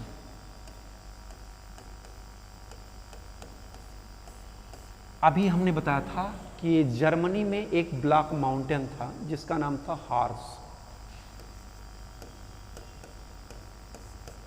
एक पर्वत है जिसका नाम था हार्स माउंटेन। तो उस जर्मनी के हार्स पर्वत के आधार पर इस एज का नामकरण किया गया था हर्सिनियन पर्वत। और ज़्यादातर इस एज में जो घटनाएं हुई थी भूगर्भीय घटनाएं, उसमें फॉल्ट भी बहुत हुआ था। क्रेटेशियस युग में एक फॉल्ट की प्रक्रिया हुई थी, पृथ्वी पर बड़ी बड़ी दरारें पड़ी थी और इसमें भी उछल पुथल हुई थी। तो इससे कुछ ब्लैक माउंटेन का भी निर्माण हुआ था। तो जर्मनी का जो हार्स पर्वत है वो भी एक ब्लैक माउंटेन है, उसी के आधार पर हर्सिनियन पर्वत क्रम इसको कहा गया है। इसी में फ्रांस में एक पर्वत का निर्माण हुआ था, ब्लैक माउंटेन, ब्लैक फॉरेस्ट, और एक पर्वत का निर्माण हुआ था फ्रांस में मुख्य रूप से, जिसको हम सेंट्रल मैसिव कहते हैं। ये भी ऊंचा है, फ्रांस के मध्यवर्ती भाग में ऊंचा उठा हुआ भाग है, सेंट्रल मैसिव। और इसी एज में नॉर्थ अमेरिका में आपलेशियन पर्वत का भी विकास हुआ था। ये भी एक अवशिष्ट पर्वत क्रम है, इस पर भी तमाम अपर्दन के कारकों ने काम किया है। तो ये भी एक अपक्षरण की अवस्था में चल रहा है। और एशिया में भी कुछ पर्वत हैं जिनका निर्माण इसमें हुआ था, जिसमें अल्टाई और क्या कहते हैं, त्यानसान, त्यानसान, रूस और चीन। तो इन पर्वत क्रमों का निर्माण जो है हर्सिनियन पर्वत क्रम में हुआ था। आपको क्लियर हो गया होगा कि जर्मनी के हार्ज पर्वत के नाम पर हर्सिनियन एज का नामकरण किया गया था। और इसमें ब्लैक फॉरेस्ट फ्रांस में, सेंट्रल मैसिव फ्रांस में, जर्मनी में हार्ज, उत्तरी अमेरिका में आपलेशियन पर्वत, एशिया में अल्टाई, त्यानसान, नानसान, इन पर्वत क्रमों का विकास मुख्य रूप से हुआ था। अब आगे की तरफ हम चलते हैं। लास्ट जो पर्वतों का वर्गीकरण है निर्माण कालखंड के अनुसार, वो है अल्पाइन पर्वत क्रम नंबर 4। अल्पाइन पर्वतीकरण,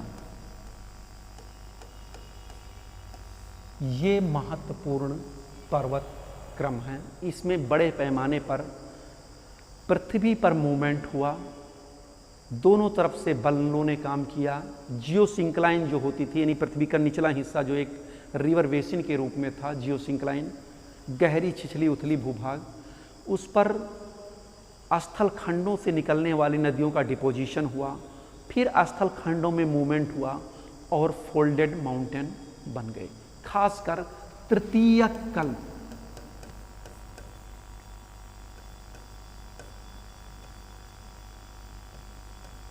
इसको हम टर्सरी एज भी कहते हैं।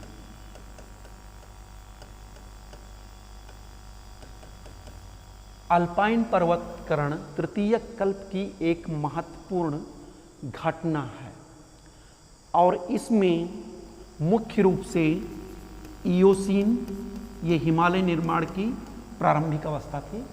हिमालय का निर्माण हुआ तो उसकी एक सबसे पहली अवस्था थी इयोसीन, मायोसीन और मुख्य रूप से ओलिगोसीन और प्लायोसीन। ओलिगोसीन और प्लायोसीन, ये 4 उपविभाग हैं तृतीय खंड के। इन्हीं में रॉकीज, एंडीज, हिमालय, आल्पस और ग्रेट डिवाइडिंग रेंज ऑस्ट्रेलिया के इन पर्वतों का निर्माण होता है। अभी मैं सारी लोकेशन इनकी आपको क्लियर कर दे रहा हूँ। तो शायद में ये क्लियर हो गया होगा कि तृतीय कल्प में ये सब पर्वतों का निर्माण हुआ था, खासकर टर्सरी एज में। मैंने बता दिया कि जियोसिंक्लाइन भरती थी, पृथ्वी पर भूगर्भिक प्रक्रियाएं घटित होती थीं, आमने सामने बल काम करते थे और ये फोल्ड के रूप में बदल जाते थे। खासकर हम इनको कह सकते हैं वलित पर्वतों की घटना।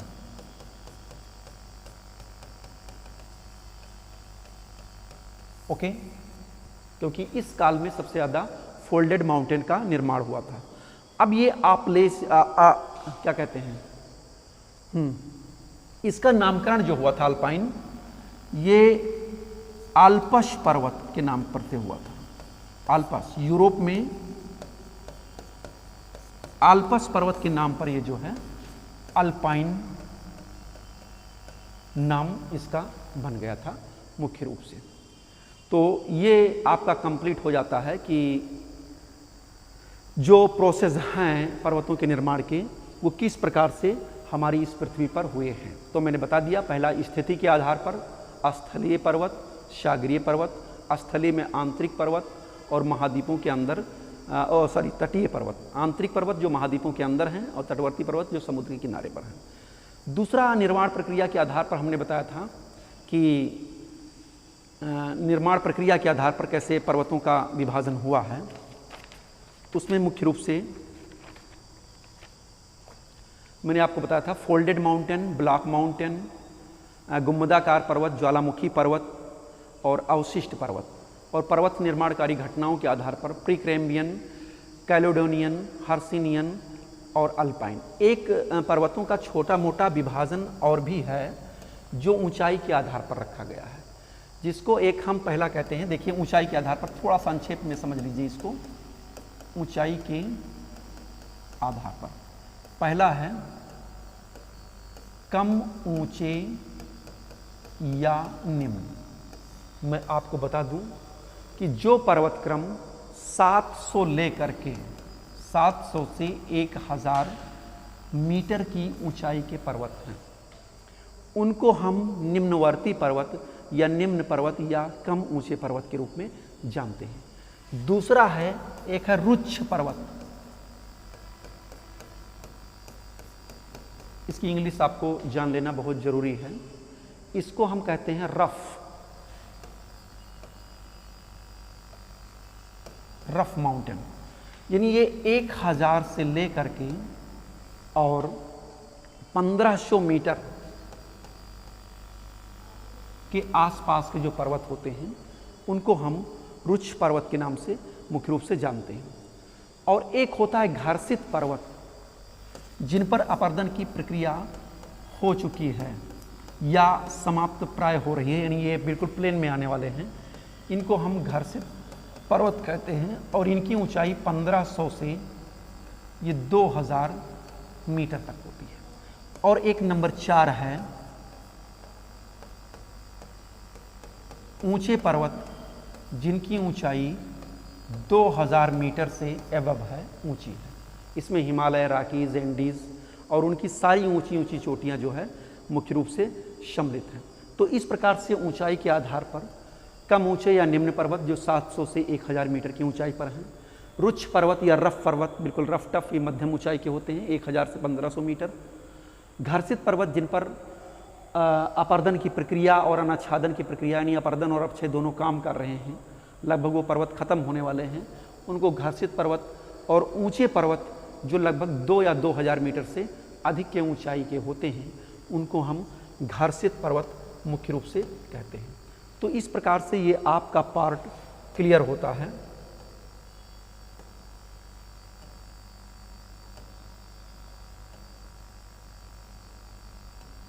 ओके, अब हम मुख्य रूप से चलते हैं, पर्वत उत्पत्ति के कुछ सिद्धांत हैं।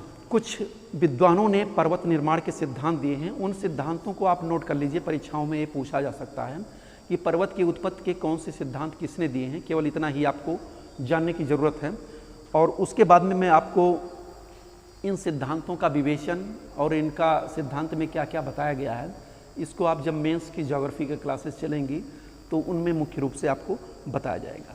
तो हम चलते हैं, एक और लास्ट पार्ट है ये, पर्वत निर्माण के सिद्धांत।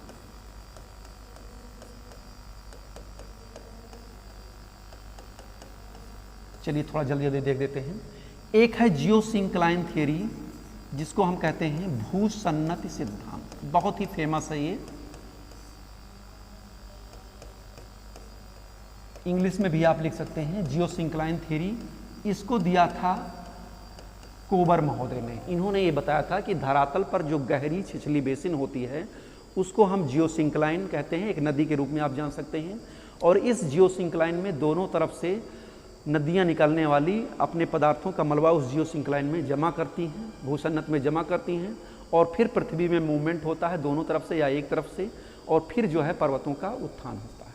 इनका एक बहुत ही महत्वपूर्ण पूछा जाता है कभी कभी, स्वासिन वर्ग या मध्यपिंड क्या है।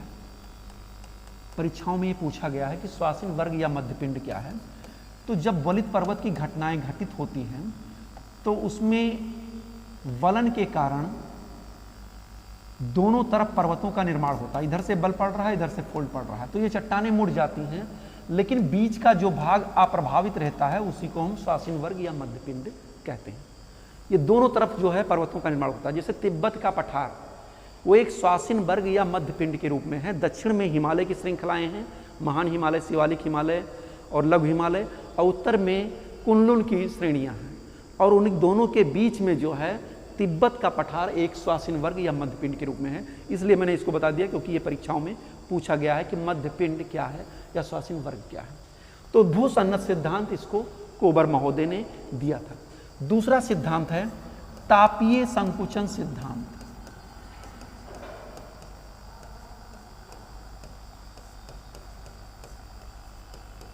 इस सिद्धांत को जेफ्रीज महोदय ने दिया था।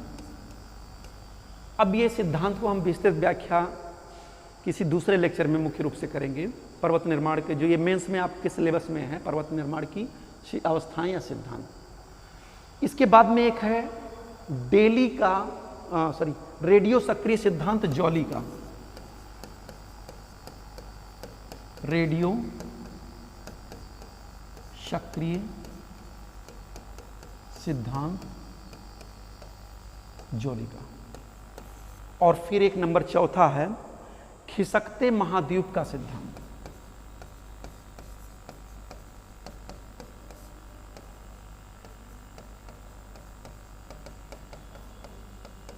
इसको दिया है डेली महोदय ने। तो ये चार सिद्धांत मुख्य रूप से हैं कोबर जेफ। अब एक है संवहन तरंग सिद्धांत जो बहुत ही फेमस है, आर्थर होम्स ने दिया है।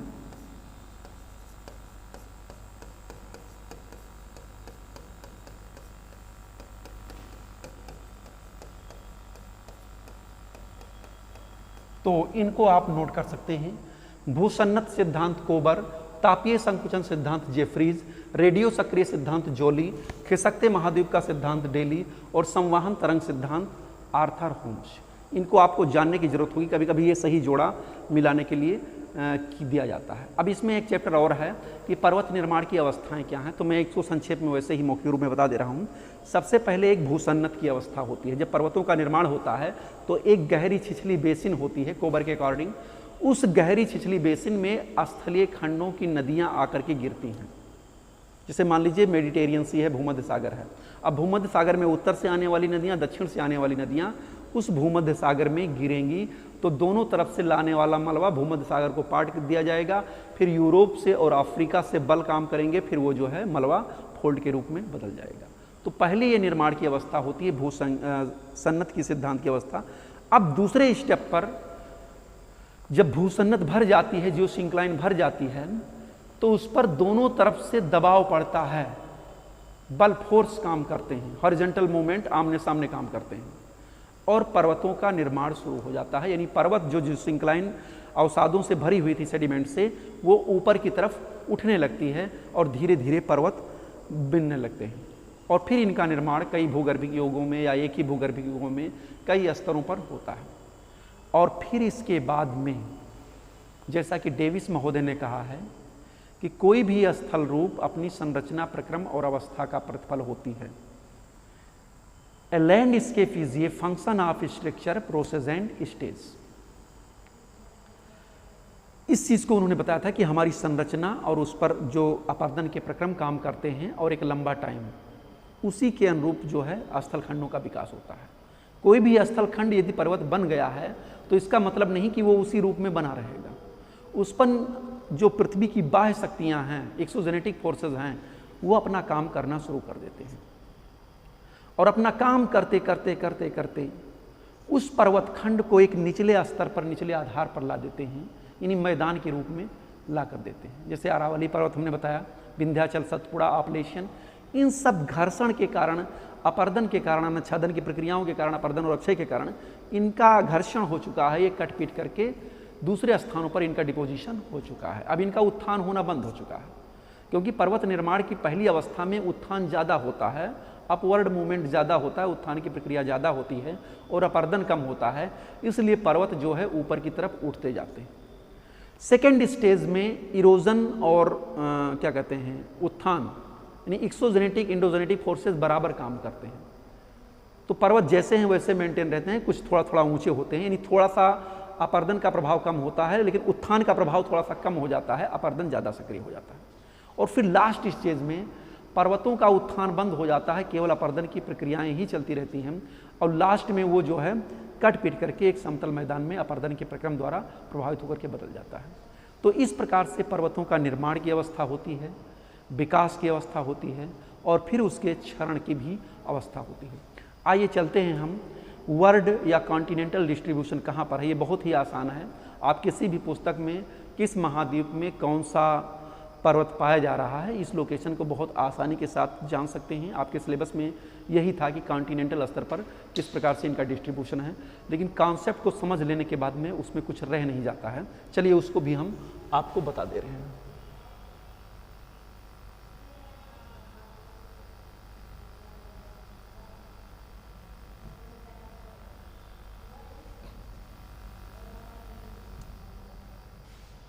चलिए, ऊपर एक वर्ल्ड का मानचित्र है, नीचे जो है प्रमुख पर्वत लिखे हुए हैं और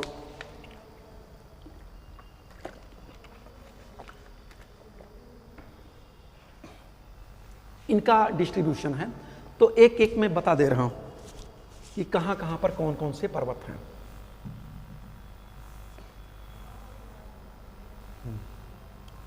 अच्छा, चलिए हम एक एक चलते हैं, एक एक स्टेप पर चलते हैं। हाँ, ये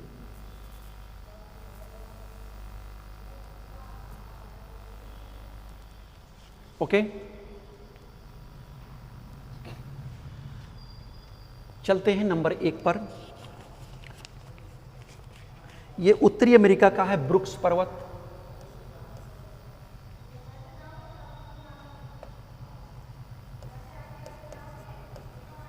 ब्रुक्स, ये हिस्सा जो है अलास्का का पड़ता है। जैसे संयुक्त राज्य अमेरिका को, यूएसए को, मुख्य रूप से ये यूएसए का पार्ट है। यहाँ पर ग्रेट लेक्स है, ये ग्रेट लेक्स है, महान झीलें हैं, और ये पार्ट मैक्सिको का पड़ जाएगा यहाँ पर। ओके, तो ये दक्षिण का पार्ट, ये है कनाडा,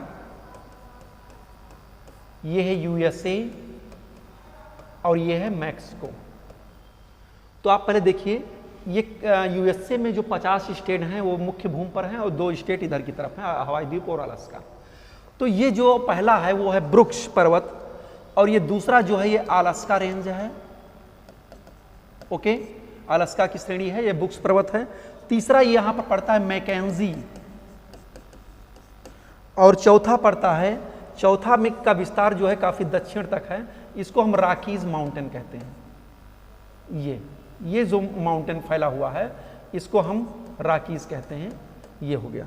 नंबर 5 पर है सियरा नवेदा। सियरा नवेदा एक ब्लॉक माउंटेन है, हमने बताया था विश्व का सबसे बड़ा ब्लॉक माउंटेन सियरा नवेदा है। हाँ, कुछ चीज़ें अभी मुझे बतानी है। ये सियरा नवेदा है और यहाँ पर है कास्केड। तो ये नंबर 5 पर है सियरा नवेदा और नंबर 6 पर है कास्केड, और सॉरी सियरा माद्रे। इसके बाद में ये नंबर 7 पर आप यहाँ पर देख लीजिए, ये जो माउंटेन है, ये जो मैं हाथ से बना रहा हूँ, इसको हम कहते हैं आपलेशियन माउंटेन। आप ये जान लीजिए कि संयुक्त राज्य अमेरिका में ये कास्केड सियरा नवेदा के बीच में जो है वो एक तरीके से डिजर्ट है, मरुस्थलीय भाग है, और ये जो है ये प्लेन एरिया के रूप में संयुक्त राज्य अमेरिका का मध्यवर्ती मैदान कहते हैं। इसके बाद में नंबर 6वां है सियरा माद्रे। ये 6वां है आपका सियरा माद्रे।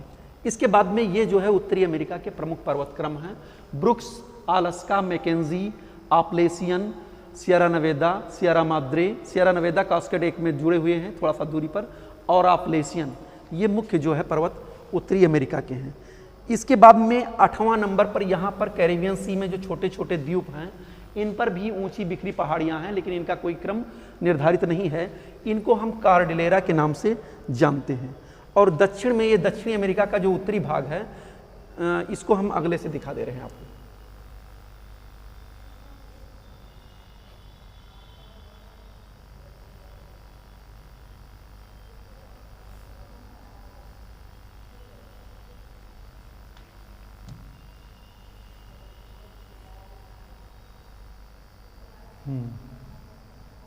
चलिए ये आते हैं दक्षिणी अमेरिका पर।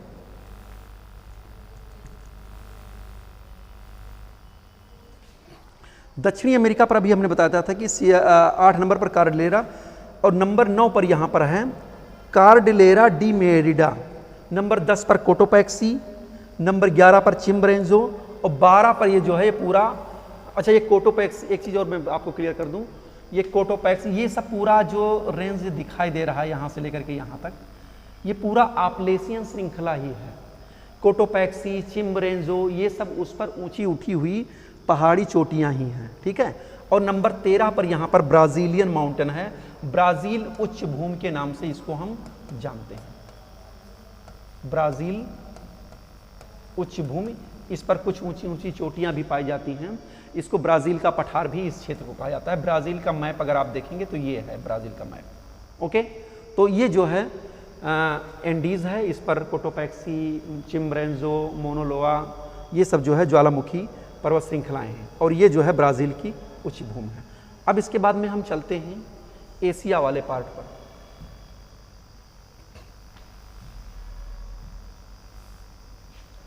हाँ, ये एशिया में आ जाते हैं। बहुत से पर्वतक्रम इसमें मुख्य रूप से हैं, आप एक एक थोड़ा थोड़ा जान लीजिए। दक्षिणी अफ्रीका का यह जो पर्वत है, इसको हम ड्रेकेंसबर्ग पर्वतमाला कहते हैं, और इसी पर्वतमाला पर जोहान्सबर्ग वगैरह है। सोने की खानें बहुत ज़्यादा पाई जाती हैं, ठीक है। सोने की खानें, हीरे की खाई, हीरे की खान जो है किम्बरले, बहुत फेमस है, आप जानते होंगे। सोने की खानें जोहान्सबर्ग में ज़्यादातर पाई जाती हैं। नंबर 15 पर है मुचिंगा पर्वत, मुचिंगा पर्वत, और नंबर 16 पर किलिमंजारो, ये तंजानिया का है, इक्वेटर के आसपास इसकी लोकेशन पड़ती है, ये बहुत ही फेमस है किलिमंजारो। नंबर 17 पर है एटलस पर्वत, ये अफ्रीका के मुख्य पर्वत हैं, ड्रेकेंसबर्ग और ये किलिमंजारो और यहाँ पर एटलस, ओके।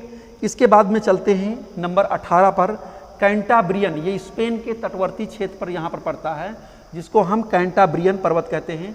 नंबर 19 पर ये जूरा पर्वत पड़ता है। नंबर 20 पर पेरिनीज पर्वत पड़ता है, जो स्पेन और फ्रांस की सीमा को निर्धारित करता है, वो ये जो है पेरिनीज पर्वत है। नंबर 21 पर ये आल्पस पर्वत मुख्य रूप से यहाँ पर पड़ता है। नंबर 22 पर जालोन। तो इस प्रकार से ये भी मुख्य रूप से पर्वत शिखर हैं, इनको आप मुख्य पॉइंट में देख लीजिएगा, इसका PDF या इनकी स्लाइड में एक दे दूंगा। अब आगे की तरफ चलते हैं, जो मुख्य मुख्य पर्वत हैं, जैसे आप देख लीजिए ये हिमालय यहाँ पर है, ओके। 34 पर है त्यानसान, ये त्यान शान पर्वत है। 35 पर है कुनलुन। हमने बताया था कि हिमालय और कुनलुन के बीच में ये तिब्बत का पठार है जो मध्यपिंड या स्वासीन वर्ग के रूप में है। ये कुनलुन पर्वत श्रेणी है, ये हिमालय श्रेणी है। ओके, इसके बाद में है सुलेमान, पाकिस्तान में ये पड़ता है। कीर्थर की श्रेणियाँ ये यहाँ पर पड़ती हैं।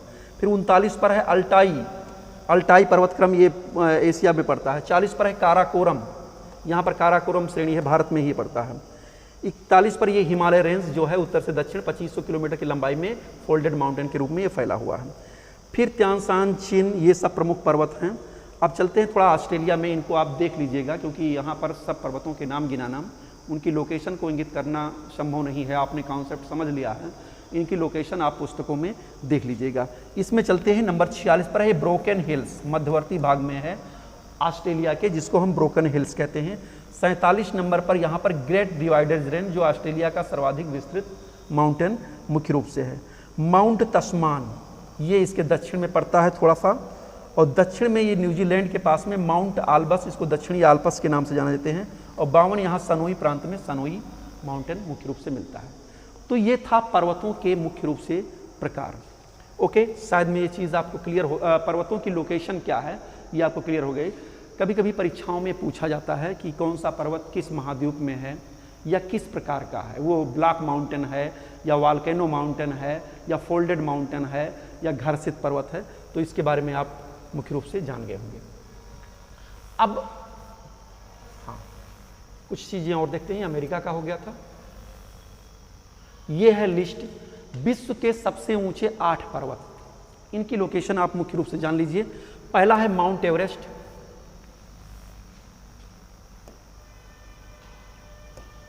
माउंट एवरेस्ट ये नेपाल तिब्बत सीमा पर स्थित है। 8848.86 मीटर, अब इसको कर लीजिएगा क्योंकि इसकी ऊंचाई बढ़ गई है, 8848.86 मीटर इसकी हो गई। दूसरा है K2, इसको हम गाडविन ऑस्टिन के नाम से जानते हैं, 8611 मीटर। ये भारत पाक अधिकृत यानी पाक अधिकृत में है, पाक ने इसको अपने कब्जे में लिया है, लेकिन इसको मुख्य रूप से हम भारत की चोटी मानते हैं। कंचनजंगा ये भारत नेपाल सीमा पर पड़ती है, 8586। लोहोत्से 8516 नेपाल तिब्बत सीमा पर। मकालू नेपाल तिब्बत सीमा पर 8462। चायू 8201 मीटर नेपाल तिब्बत सीमा पर। धौलागिरी 8167 नेपाल में है। और मानसलू ये 8156 नेपाल में है। ये मुख्य रूप से ऐसे पर्वत हैं विश्व के जो सबसे ऊंचे पर्वत चोटियों के रूप में जानते हैं। ये पर्वत की चोटियां हैं, पर्वत मत समझिएगा, पर्वत और पर्वत चोटी में अंतर होता है।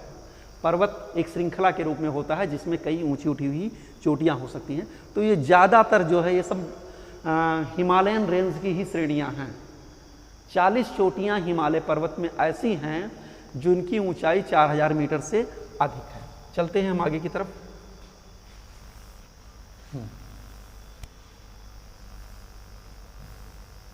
आते हैं इस पर, ये है ब्लॉक माउंटेन। विश्व के प्रमुख ब्लॉक माउंटेन कौन कौन से हैं हमने बताया था, इनकी लोकेशन अभी मैंने बता दिया है। वासियस ब्लॉक माउंटेन जिनका निर्माण भ्रंशन की प्रक्रिया के द्वारा हुआ है, फॉल्ट के द्वारा हुआ है, पृथ्वी में तनाव के कारण हुआ है। वासियस पर्वत ये है फ्रांस में। ब्लैक फॉरेस्ट ये है जर्मनी में। विंध्यन पर्वत भारत में है, इसका भी भ्रंशन के निर्माण की प्रक्रिया के द्वारा हुआ था। मैं बता दूं क्रेटेशियस युग में बहुत बड़ी भूगर्भिक घटनाएं घटित हुई थी, पृथ्वी पर दरारें पड़ गई थीं और भारत का जो पश्चिमी हिस्सा है ये हिस्सा एक कगार के रूप में है, एक ढाल के ऐसे कगार के रूप में है। तो ये भी पश्चिमी घाट एक भ्रंशन की प्रक्रिया के द्वारा हुआ है। यहाँ पर विंध्याचल, सतपुड़ा, ठीक है, ये भी श्रेणियां जो है भ्रंशन के कारण बनी हुई। सतपुड़ा भारत में एशिया में है। सियरा नवेदा ये विश्व का सबसे बड़ा या लंबा ब्लॉक माउंटेन है जो संयुक्त राज्य अमेरिका के पश्चिमी तट पर बिल्कुल प्रशांत तट से जुड़ा हुआ है, जिसको हम प्रशांत कार्डिलेरा के नाम से भी जानते हैं। याद रखिएगा, सियरा नवेदा विश्व का सबसे लंबा ब्लॉक माउंटेन है। दो चीजें हैं, रॉकीज एंडीज जो माउंटेन है वो विश्व की सबसे लंबी पर्वत श्रृंखला है। याद रखिएगा, एंडीज पर्वत विश्व की सबसे लंबी पर्वत श्रृंखला है। लेकिन जब ये प्रश्न पूछेगा विश्व की सबसे ऊंची पर्वत श्रृंखला कौन सी है, तो हिमालय है। हिमालय के पर्वत चोटियों की ऊंचाई सबसे ज़्यादा विश्व में है। अब ये पूछता है कि ब्लैक माउंटेन सबसे लंबा कौन सा है, तो ये सियरा नेवादा, कास्केड सियरा नेवादा संयुक्त राज्य अमेरिका में है। इसी प्रकार से जर्मनी का हार्ज पर्वत हमने बताया था, हर्सिनियन एज में इसका निर्माण हुआ था। साल्ट रेंज पाकिस्तान में पड़ता है। रूवेंजोरी ये युगांडा में पड़ता है। लोक गणतांत्रिक कांगो यानी अफ्रीका में ये मुख्य रूप से पड़ता है। तो ये था विश्व के प्रमुख ब्लैक माउंटेन। आपको ये क्लियर हो गया होगा। हाँ,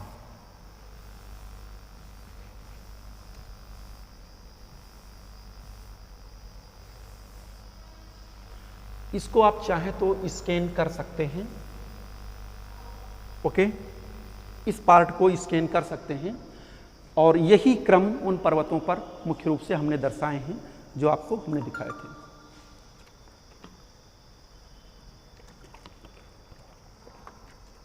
हो गया, बस लास्ट।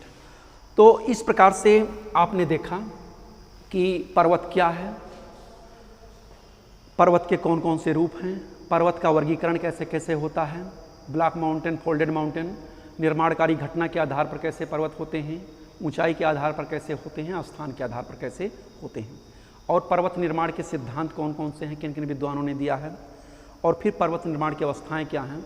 और इस कॉन्सेप्ट को समझने के बाद में लास्ट में आपने देखा कि कौन कौन सा माउंटेन कहाँ कहाँ पर है, कौन सी पीक कहाँ पर है। यही सबसे इम्पॉर्टेंट है। सामान्य परीक्षाओं में प्रायः यही पूछा जाता है, लेकिन जब स्पेशल आप यूपीएससी, यूपीपीएससी की परीक्षा देंगे तो उसमें कॉन्सेप्ट बेस्ड क्वेश्चन आएंगे कि निम्नलिखित में से पर्वत किस प्रकार का है, यानी निर्माण प्रक्रिया क्या है, फोल्डेड है या ब्लॉक है या घर्षित है, तो उसमें आपको पहचानना होगा कौन सा घर्षित है। सारा कॉन्सेप्ट मैंने क्लियर कर दिया है। ये पार्ट आपका ख़त्म होता है। अगला पार्ट में हम आपको 2 लेक्चर उसमें सम्मिलित करेंगे, मुख्य रूप से डिज़र्ट और लेक, या देखते हैं जो भी तैयार हो जाएगा स्लाइड वगैरह उसकी, डिज़र्ट या देखते हैं मरुस्थल। हाँ, डिज़र्ट तो क्लियर है और लेक्स, इन दोनों को हम सम्मिलित करेंगे अगले पार्ट में। ओके, थैंक यू, धन्यवाद, बहुत बहुत धन्यवाद, शुक्रिया।